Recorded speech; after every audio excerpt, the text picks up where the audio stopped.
It's time for the Douglas Coleman Show. Mr. Smooth and Savvy is joined by guests from all walks of life, from the entertainment industry to authors to political and social commentators, the famous and not so famous, the controversial and the light and fluffy. We have it all. Now, here's Douglas Coleman.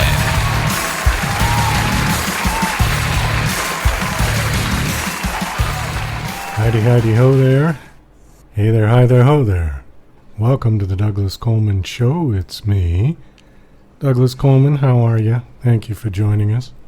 We got Michael J. Bowler here today. Michael is an award-winning author who grew up in California. Michael is an advocate for the fair treatment of children and teens. He's served as a volunteer Big Brother with the Catholic Big Brothers and Big Sisters program, and has been a volunteer within the juvenile justice system in Los Angeles for over 30 years. And in 2000, he was awarded the National Big Brother of the Year, a national honor that allowed him and 3 of his little brothers to visit the White House and meet the president. So that must have been quite an adventure for all of them.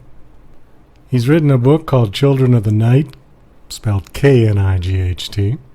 And it is out now. It is available. For more information on Michael, please check out his website, michaeljbowler, BOWLER.com. After the interview with Michael, we've got 3 tracks to play from Music Submit. Thank you very much to everybody who's been submitting on Music Submit. We're getting lots of great music. Very happy to play it. The first one up is called Spotified by Portnoy, followed by You've Gotta Live by the Geb, or the Jeb, G-E-B. And the third track is called Constantly by Rise and Run. So, lots to get to. We will be right back with Michael Bowler. Hi, this is John Morgan, production supervisor for DJC Productions. You're listening to The Douglas Coleman Show. Okay, please welcome to The Douglas Coleman Show, Michael Bowler. Hey, Michael, how are you? I'm doing great, Douglas. Thank you for having me on today. Well, thank you for coming on the show. I do apologize. We did have you booked previously, and we had to cancel. I had something pop up at the last minute, so forgive the rescheduling, but we're glad that you're on now. You are, you're many things. Looking at your bio here, you're an award-winning author, and you've got degrees in English and theater and what else? Education? Why don't you just... Filmmaking, okay. Why don't you just give us a little bit of your background, and then we'll talk. Then you've also got a book. How many books have you written? Well, I have...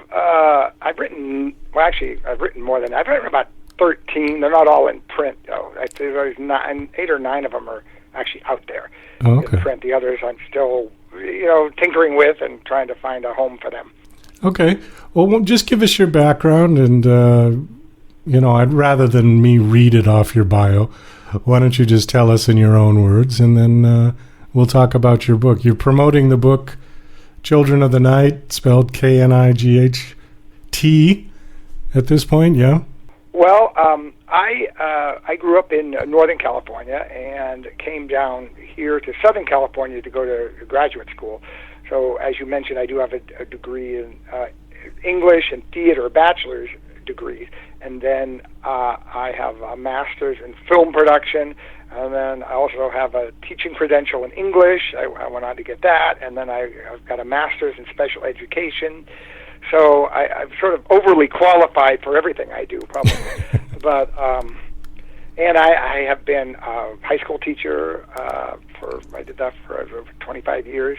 I made low-budget movies back in the day, and as you mentioned, I've been writing books and continue to write books, and I've been a major advocate of mentoring and volunteering and foster care. I mean, I've worked with kids, children and youth my whole life in some capacity, in not just teaching, and I've spent many years working with incarcerated youth, the kids that have gotten in trouble with the law, and we lock them up, and that's been eye-opening and illuminating. So so my background really is like a child advocate, if you will, in the sense almost everything I do is advocacy for children and for youth. Advocacy specifically for what? What do you want for the kids? For better treatment, I'd say a fairer way of dealing with youth. In other words, my way of looking at pretty much everything is how does this affect the children, and how will it ultimately lead to how they will turn out as young adults and as adults.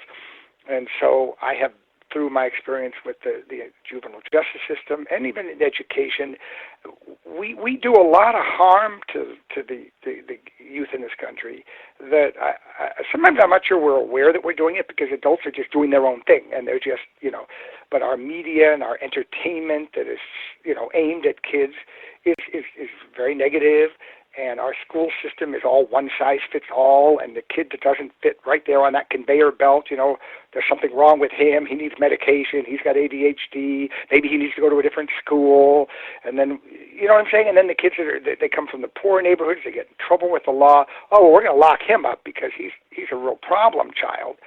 And we don't really ever get down to the nitty gritty of how can we really improve, the life of the youth in this country, because they are really the future of the country. That's the way I look. I have a long term. I have a long view all the time. And that's why I work with kids, because they are the future. If we don't have a strong base for them now, they're going to just unravel when they're adults, and that means the country unravels. Well, that's a good point. And, certainly you're right to say that they are the future. Where do you draw the line with kids? You mentioned that you worked with incarcerated kids.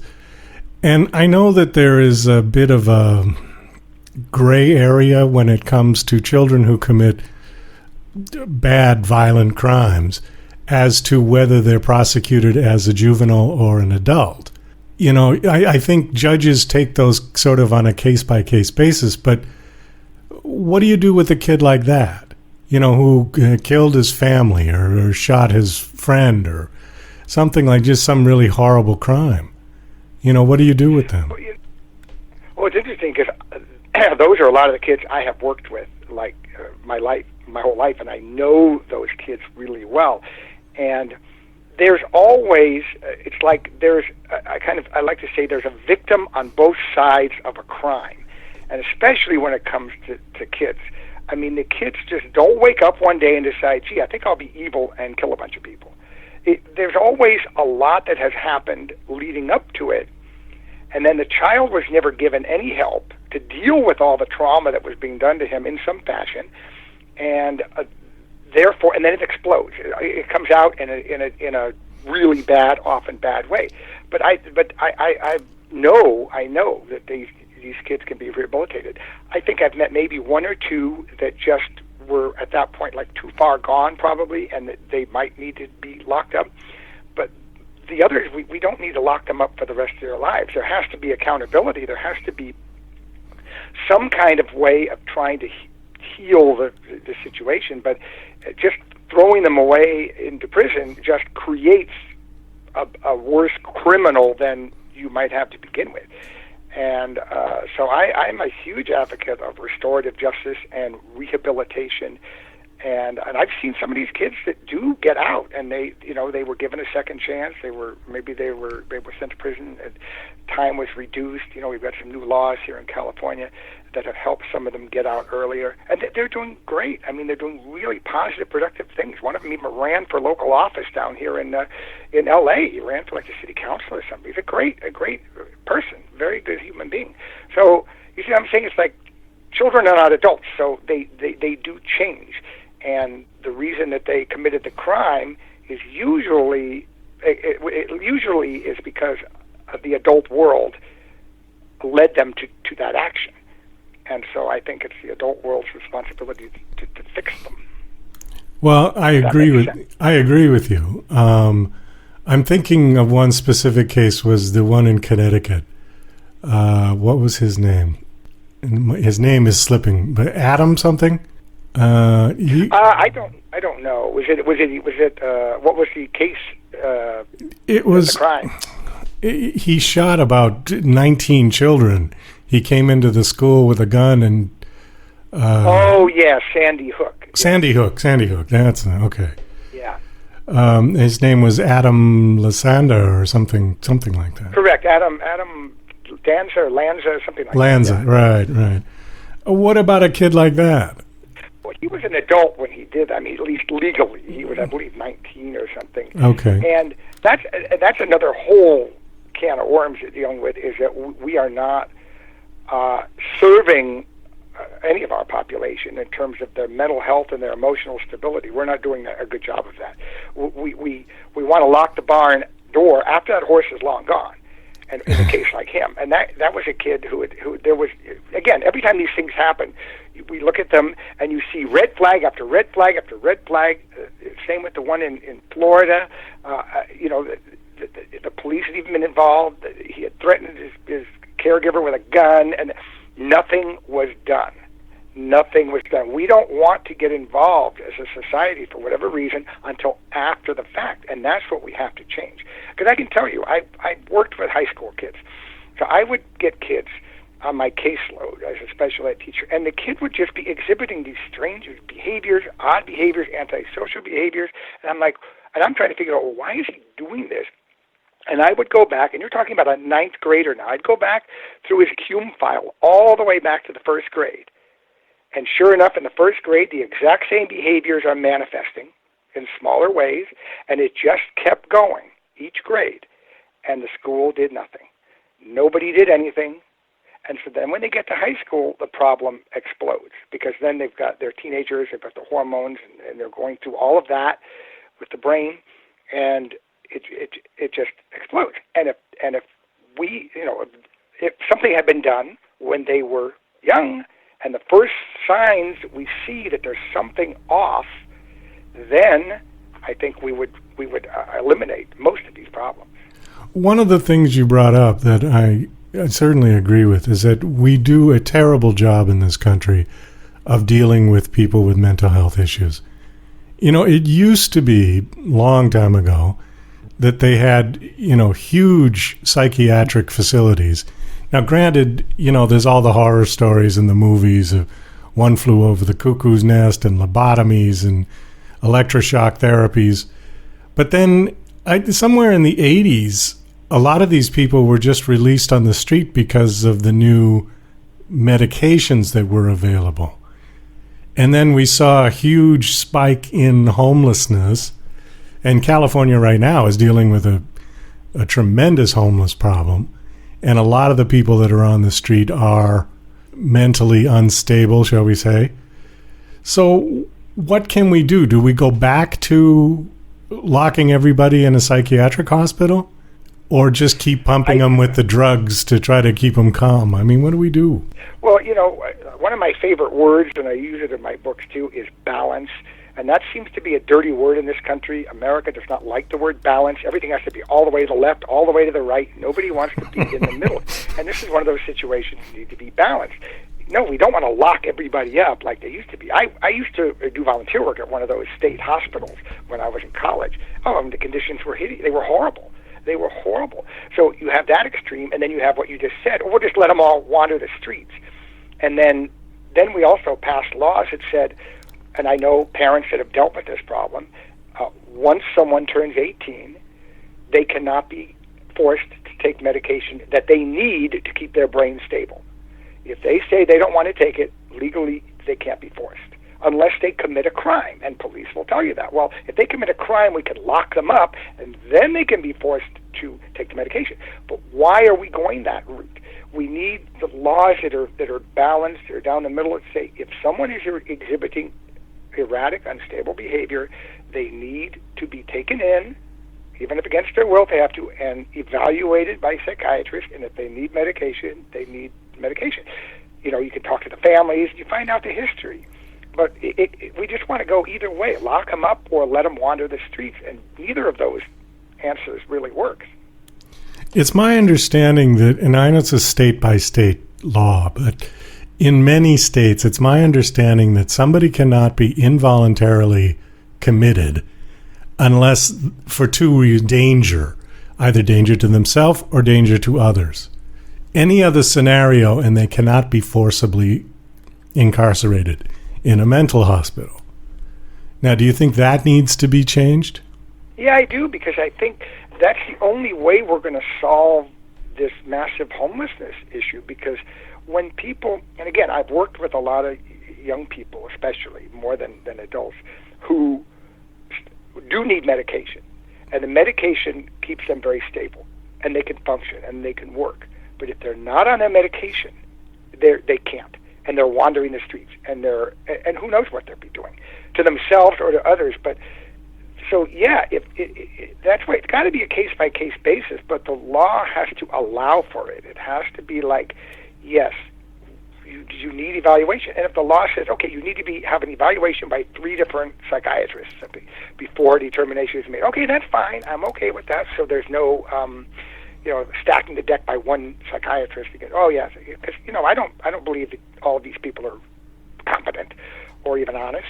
So I mean, that's not human nature. So, but again, we need to tweak these laws so that they allow for people to get the treatment that they need. Many people who are mentally ill don't realize that they're mentally ill. And if you tell them that, they will fight you. How do you get through that?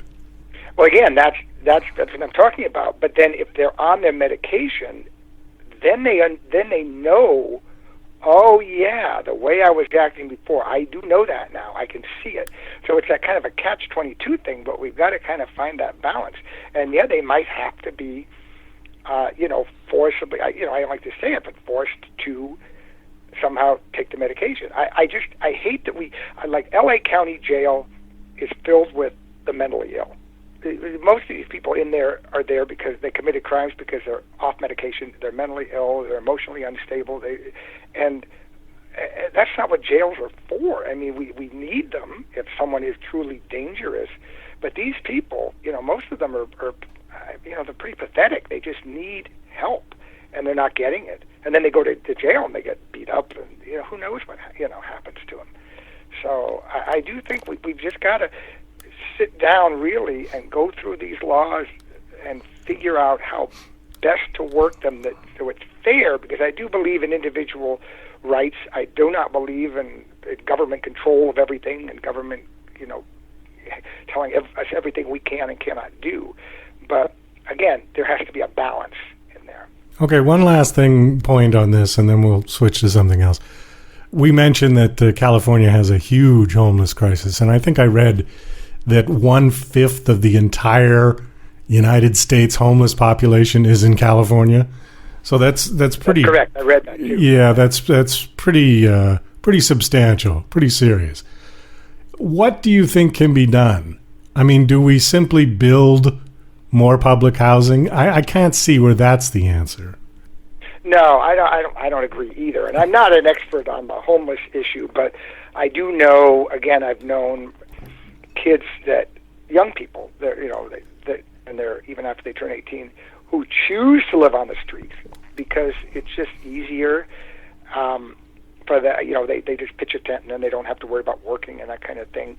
But then that lifestyle then leads to them to be sick all the time, and then eventually I think they get involved with drugs, and they get caught up with their own sort of mental illness that just happens from living there. So I do think we could get more involvement from the community. I really do. One of my newer books that is not published yet kind of addresses that, is that if we could get more people, especially medical and mental health professionals, even just to donate some of their time on a volunteer basis to work with some of those people and evaluate them down in Skid Row and whatnot, that might be a real head start in terms of figuring out what we can do. Because I agree with you, those housing projects are terrible, and they're usually crime-ridden, drug-ridden, and the children I know kids that have grown up in them, and it's just a hellhole.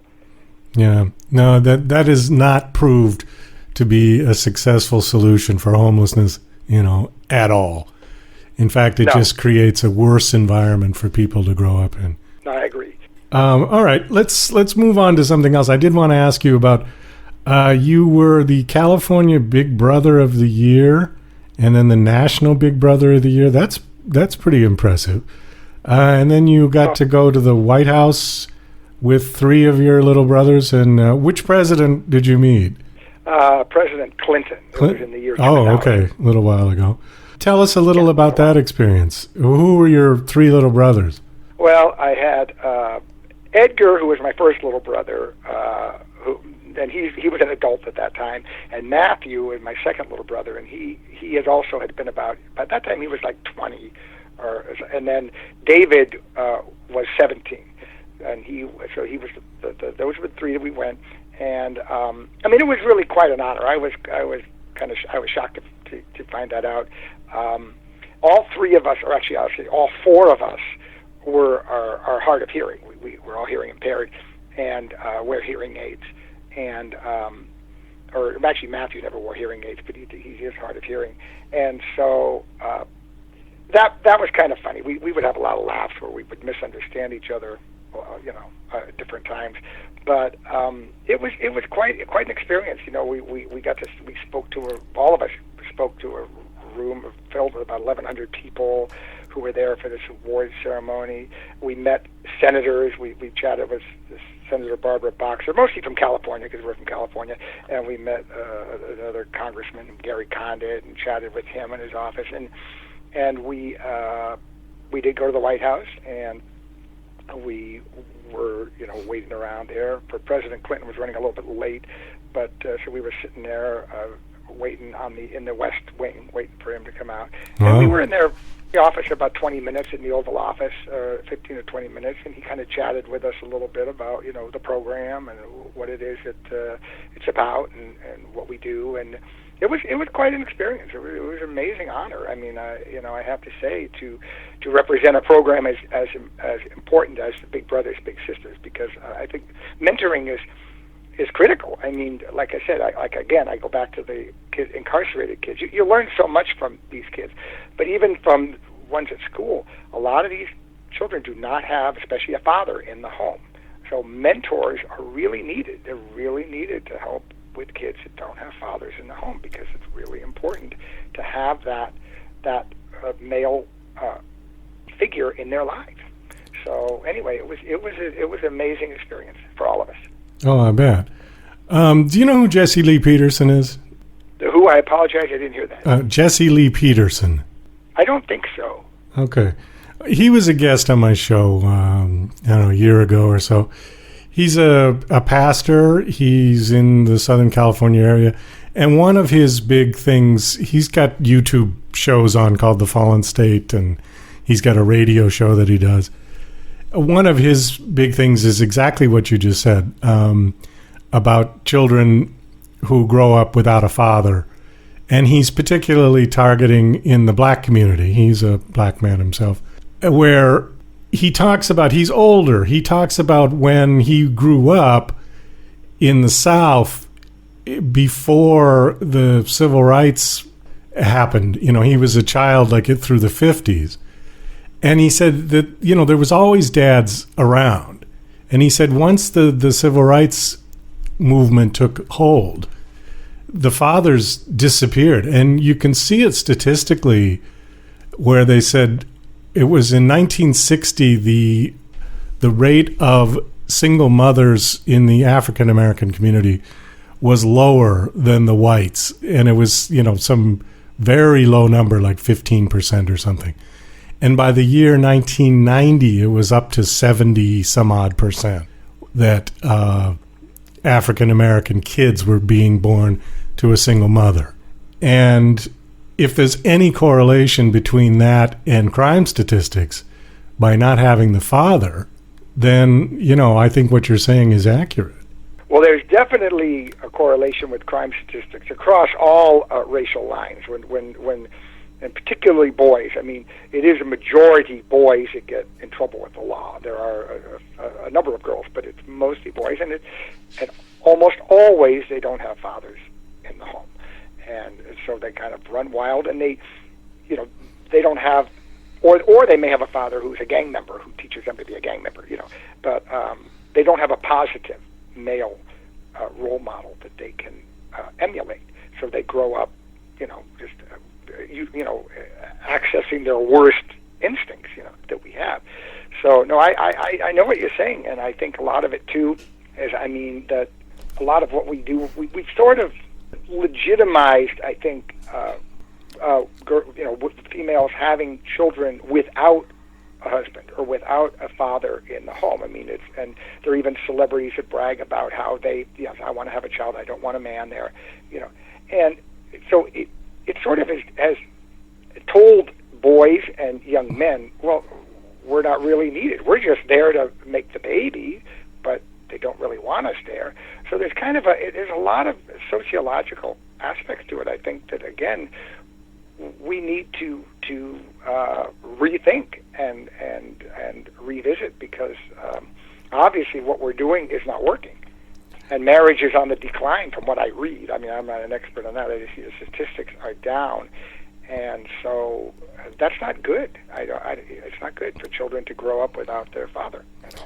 Well, it brings up an interesting point, because you've got several different things going on in society now.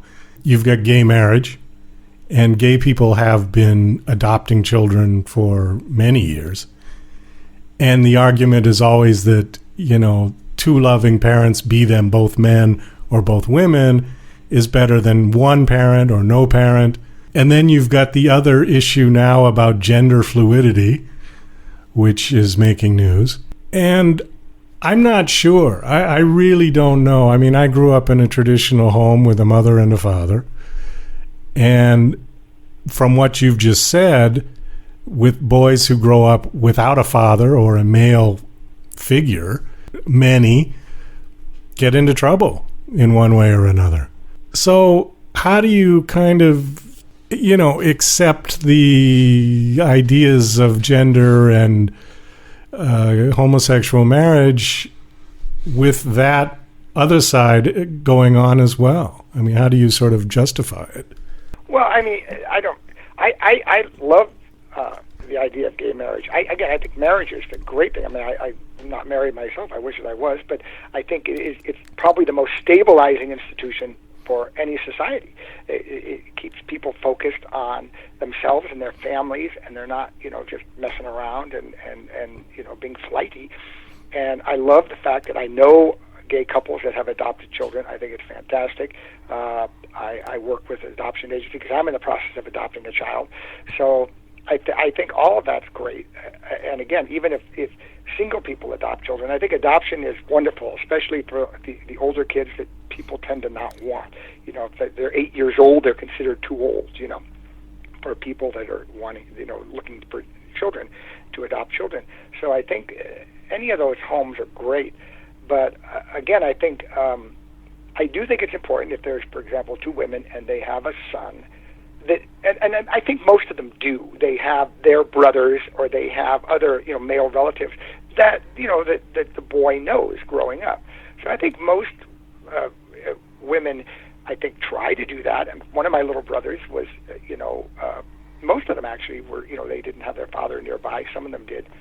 And so they, but the mom would not just have me as a mentor, but had other people, and that knew the boy and could help her with him, and the same I think when like a friend of mine I went to high school with ended up raising his two daughters, and so for a man to raise girls without female input, I think that's tricky too. You need to you need to have that balance. So he's had friends and family help him out with that.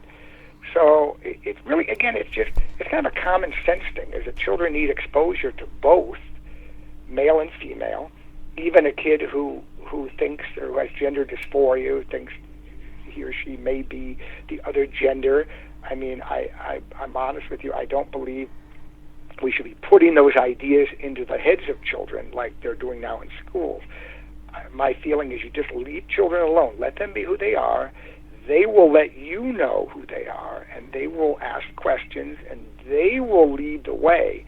All we need to do as a parent is, you teach them to be respectful, polite, decent to other people, and but don't put ideas in their head that, you could be a boy today or a girl tomorrow, or things like that you hear being talked about. I don't know any schools that are doing it, but I've heard that they do that. Or teachers are not allowed to call students boys and girls anymore. Right. Yeah. You know, things like that. That's over the top in my view. It's just over the top. We just need to, and that's hurting children because it's confusing them. Oh, absolutely. We don't want confused children. No, I saw that thing. I forget where I saw it, but there was some couple in Massachusetts that they had a boy and a girl, but they didn't refer to them as a boy and a girl. They called them theybies, They. Yeah, no, I just, it's harmful to children. I mean, yeah, I thought that was nuts. Adults are doing that for themselves, to make themselves feel better or to feel progressive or something. Yeah. They're not even thinking that it is harming their children. Children need things pretty simple and straightforward. In black and white, yeah. Let them be children. They will be okay. Right. No, the most of the commentary from that was, I felt bad for the kids.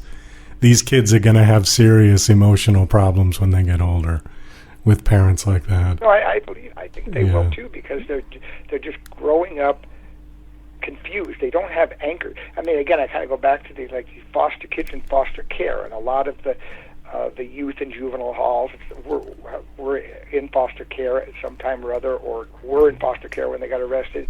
And foster care is not enough of an anchor. They really do need anchors. They need a permanent. That's why adoption is so important.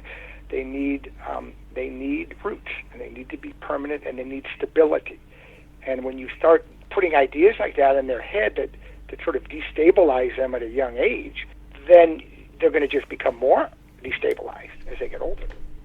What do you think about orphanages? Do they still exist in the United States? I don't know. I have not heard of any. I don't think they do exist. I hope not. Some of these youth detention facilities are bad enough. There's been all kinds of horror stories about some of them. I can't think of what state it was off the top of my head. One of them was just forced to close because they were mistreating the youth there and all that. But I don't even know. It's a good question, but I hope not. Because now there's a lot of foster family agencies, like what do we call them in California, that will find housing, will find foster homes, or some of them have their own housing, group homes and whatnot that can take kids in. And the group home will maybe have 5 or 6 kids, so it's not like quote, an orphanage with a whole bunch of kids like in Oliver Twist or something. Well, okay, so what happens if a woman gets pregnant and she has a child and she says, I don't want it, I'm giving it up for adoption? Where does the baby go? Well, I'm not that familiar with the babies, because I adopted an older child who was already in foster care. But I believe that, some, like a relative in my family, she and her husband, they did adopt a baby that way. There are private adoption agencies that will work with unwed girls, that they will pay all their medical expenses and take care of them while she's pregnant, and then when the baby is born, and then the baby is adopted out to the couple. Oh, so just right away. Paying those bills. Yeah, so okay. In the public arena, I'm not really sure. I think the babies are. I do know from the agency I work with that they often will get a phone call. If you're on the foster care list, you might get a phone call that there is a baby, and you need to pick them up over at this hospital or whatever that's born, and it needs to be placed right now. And I don't know. The circumstances involving the mother could be any number of things, but there are ways to do it. I don't think it's not difficult. It just means that it's that emotional journey for the girl to bring the child to term and to give the child for adoption, and that's something I wouldn't even begin to speculate on, because I have no idea how that feels, and I wouldn't try to guess. No, I can't imagine. How do you think technology, Facebook, smartphones, all of that stuff, webcams, how do you think that's affecting kids? Positive, negative, both? It's mostly negative. And that's statistically, you can start reading that. I've been reading. I have observed it over the years. It's funny what the trends I have seen for years developing are now being put out in studies that show, yes, kids addiction to the social media is making them more depressed and unhappy. And because it's like this, it's all a venal pursuit of vacuous fame, likes from strangers and what do you call shares and all this kind of thing. And right. Look, I got this many, and I put this picture of myself up, and not enough people liked it, and then they get upset, or they start trash talking to each other back and forth on it. It's really, unfortunately, for me as an adult, it's a good way to keep in contact with people easily that I don't necessarily see, that don't live near me. But unfortunately for the kids, they live their lives on it. And another trend that I'm noticing now is that parents are living their children's lives on social media, and I find it very disturbing. They're putting pictures of their children up in kind of scantily clad, even, and all of these, and here, and parading them around, and here they are here, and here's my son at a dance competition, and he's got no shirt on and these really tight little shorts, and I'm thinking, why, first of all, it's unhealthy to do that to the child, and secondly, you're teaching the child to do the same thing. As he grows up, he's going to be self-absorbed and do nothing but want to post selfies and putting these things up, and it's just unhealthy. It really is, because it pulls them out of the world. And I'll give you an example. And this was many years ago. This was years ago when I was teaching. The kids would sit next to each other at a lunch table during lunch, and I mean literally right next to each other. And they would not talk to each other. They would message back and forth on their phones. Oh, God. And unfortunately, that's what we're doing. The technology is replacing humanity, and kids they don't know how to talk. They will not leave you a message. If a kid calls you on your phone and gets your voicemail, they won't leave a voice message anymore. They won't do it. I know that from first-hand experience. They don't know how to deal with actual communication, and that's kind of scary. That is kind of scary. And then the other thing you brought up, too, reminded me of the child beauty pageants that I think should just be eliminated altogether. You remember the Joan Benet Ramsey case, and that's just disgusting to me, that they would put a little girl out there in that sort of an environment. Oh, no, they're horrible. And like I said, they do it now. But again, I mentioned dance because the dance world is notorious for this, with the little girls and the little boys. And they sexualize them with what they have them wear or not wear. And parents allow it because I guess the parents want to be famous too. They want the kids to be famous. But there's no legitimate reason. There's no need for a child to be scantily clad to evaluate his or her dance talent. If it's some kind of a competition, all you're doing is sexualizing them for apparently the adults that are watching, and I find that just beyond creepy and really disturbing. But it's just allowed, like you said, and those beauty pageants are allowed, and they shouldn't be. I mean, there's a big story now about a little boy, it's like a 10-year-old boy, who goes into drag clubs and dresses in drag and dances, and the parents just think it's wonderful, and he's in there with adults, and that's just not appropriate for children. Wow. Yeah, no, that's definitely not. Wow. Yeah, and, technology has just enabled all of this much more, I think.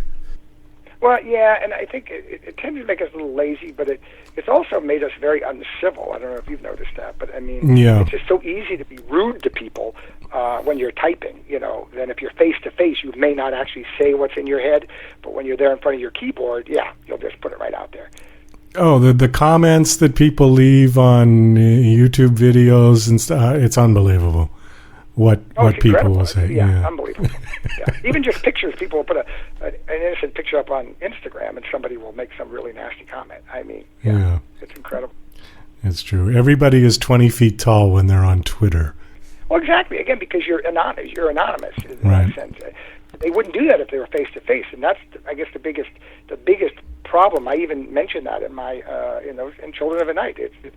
There's a lot of the drama of the plot involves miscommunication between the adult and the kid, and they're not talking to each other, and then there's too much, and then there's missed messages that go by phone, the text messaging, and even King Arthur says at one point, he goes, we spend too much of our time in this era talking by message instead of doing it face to face. And I mean, I'm paraphrasing, but it's true. We really need to bring up our social skills more and have more real human interaction. Let's talk about your book real quick. We're kind of running out of time. The book that I have on your list here is called Children of the Night, spelled with a K. Tell us a little bit about the book. Well, the book and the series that comes with it, there's 5 books, they really are reflect a lot of what we are talking about right now. They deal with incarcerated kids, they deal with gang members, they deal with foster kids, adoption. It's kind of what we've been talking about. Really, is what the book is about in a fictionalized sense. I wanted to create a story that I thought would be engaging, that would be entertaining to read, but would also help introduce readers to some of the issues involving these kids, how they got where they are, and then some solutions and how they can get out of where they have been in their whole lives, and ideas for how to make the situation better for other young people so that they won't end up locked up, or they won't end up in gangs, or they won't become drug addicts. So it's kind of what it's about. It's kind of an adventure story. There's a little bit of fantasy in there. But it involving a youth movement where I have the character of King Arthur returning from Avalon, where in the original legend he went at the end of his life, and he returns to Los Angeles, and he recruits all of these kids that he finds on the street, the gang members and the homeless kids and the kids that really don't fit in, that nobody really wants, and the some gay kids that have been kicked out of their homes, and he convinces them to use all their energy to work together, to use all that energy to make their communities better rather than worse, because it's kind of like that mentoring thing we talked about. He's like their mentor, and he's showing them, look, yeah, you're out here destroying your neighborhood and you're doing these crimes. What if you flipped the script and you used all that energy to clean up your neighborhood, to make it better, you know how people would feel about you? They'd be thrilled. They'd be so excited. You'll be heroes, and you'd have more power than you ever imagined just by having that goodwill. And anyway, that's kind of the premise, and then it goes on from there where they work toward changing some of the laws to better the lives of kids in actually the whole country. You said this is a series? Yeah. Children of the Night is the first one. There's 5 of them. And it all basically kind of it's all one long story that takes place over about 4 years, and takes these characters kind of on a big journey of growth. And the main teenage character is 14 at the beginning. His name is Lance, and then he's 18 when it's over. Okay. And the book is available now? Yeah, it's out there. It's on Amazon. It's at Barnes & Noble and Kobo and a bunch of other sites. Apple Books has it. How's it doing? Well, a good question. I would like it to do better in terms of sales, but reviews have been very positive. People that are reading it and reviewing it have really liked it and have praised it, and that makes me happy. And especially if they're younger people, I like that, where they feel like they've maybe learned something that they didn't know about other youth. Well, on that note, we've got to wrap up this interview. Michael, thank you so much for coming on. This was a great conversation. I really enjoyed it. Best of luck with the book and the books. I hope they do well. I really appreciate the time, Douglas. I've enjoyed chatting with you. You're listening to Mr. Smooth and Savvy right here on The Douglas Coleman Show. We'll be right back after these commercial messages. DJC Music and DJC Productions are pleased to announce a brand new website. We have started a listing website for radio show hosts as well as potential show guests. This is a meeting site where hosts and guests can come together. Show hosts can list their show and types of guests they're interested in booking. Potential guests can list their talents, bio, accomplishments, or anything they feel makes them an interesting radio show guest. There are no recurrent payments, only a one-time $5 listing fee. Your listing will stay up until you decide to cancel. Previous guests of The Douglas Coleman Show are welcome to submit their guest listing free of charge. Go to radiohostsandguests.com. That's radiohostsandguests.com. The Douglas Coleman Show is now offering a complete radio promotional package for music artists. Your track will air 28 times a week for 1 month over all of our online and terrestrial platforms, as well as permanently archive on Spreaker, iTunes and many other sites. Your profile will also be featured in our featured music artists page on our website. With this package, you will also get a 15-minute interview on our show to promote your latest single, EP, LP or upcoming gig. Similar packages like this can run hundreds of dollars and often are subscription-based. Our package is a one-time fee of just $49.99. Please go to douglascolemanmusic.com/CRPP. That's douglascolemanmusic.com/CRPP for complete details. Let's work together to get your music heard. Are you an independent musician? How would you like to have your songs played on hundreds of radio stations just like the one you're listening to right now? Join MusicSubmit.com and we'll promote your music to radio stations and blogs in your genre. It's free to set up your account, and we guarantee your music will be considered for airplay by radio stations worldwide. Why not sign up today? It's free. MusicSubmit.com. Radio promotion for indie musicians.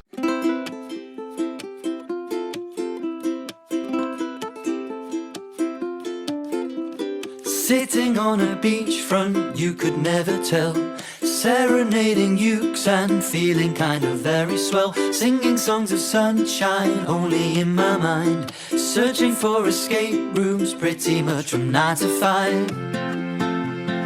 We pray for tomorrow's every day. Life is thrown away. We've all had a stupid long hard day. We've got so many bills to pay. And how do we get radio airplay?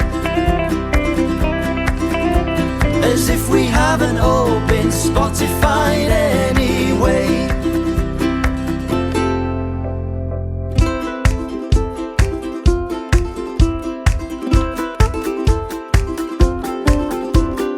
Ringa roses, pockets full of doubt. Dreamed ourselves some dreams, but we don't know their whereabouts. You will never make it if you don't set your goals. Until then you can fake it, even if you're knocking cold. We've all had a stupid long hard day. We've got so many bills to pay.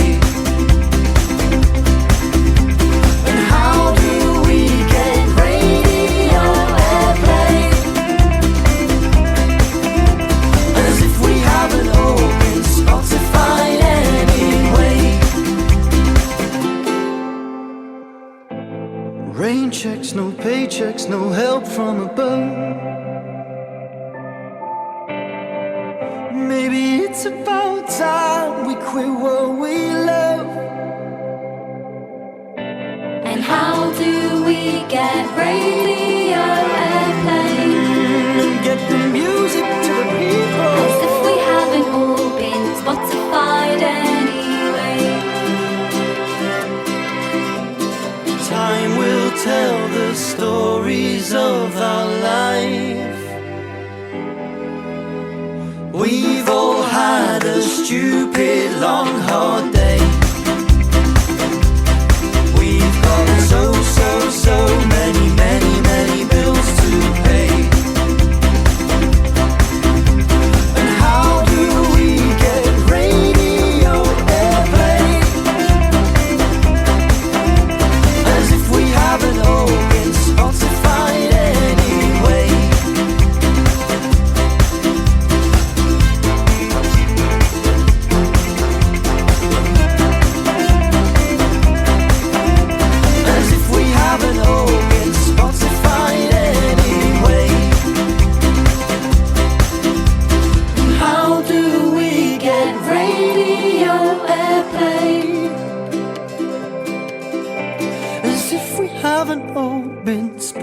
justified anyway.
Give a chance for wrongs to right.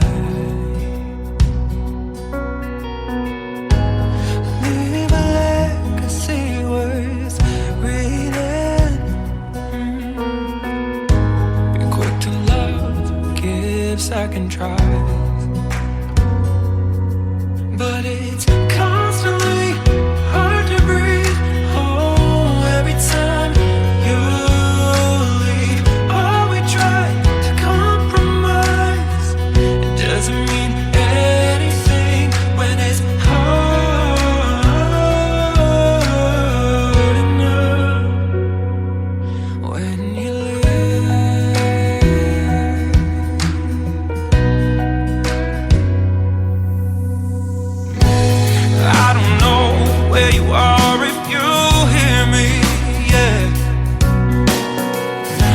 sing these words out to voice. The love we had was unexplainable.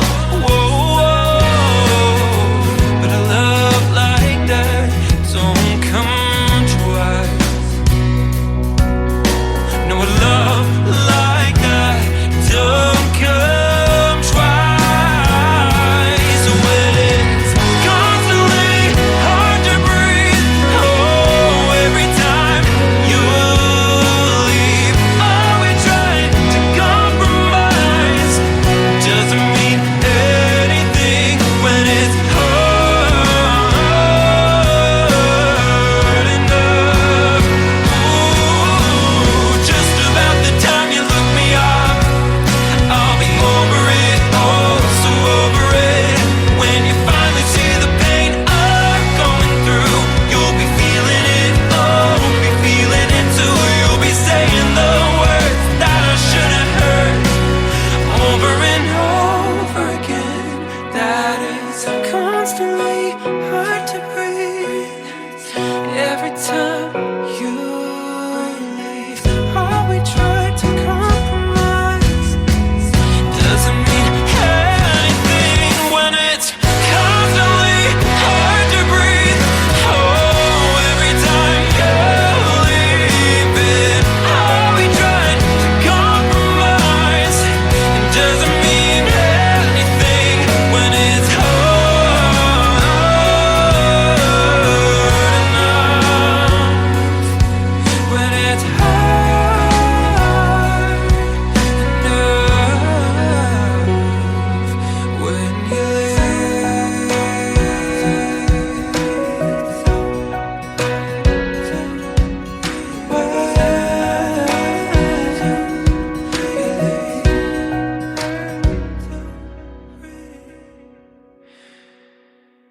Well, that's about all the time we've got for the show today. I want to thank my special guest, Michael Bowler. Thank you very much for coming on the show. Enjoyed talking to you. Also, thank you to Portnoy, the Jeb or the Geb, and Rise and Run for their music. This is Douglas Coleman saying I'll see ya when I see ya. To the mile, you've got to run, not walk. Give us a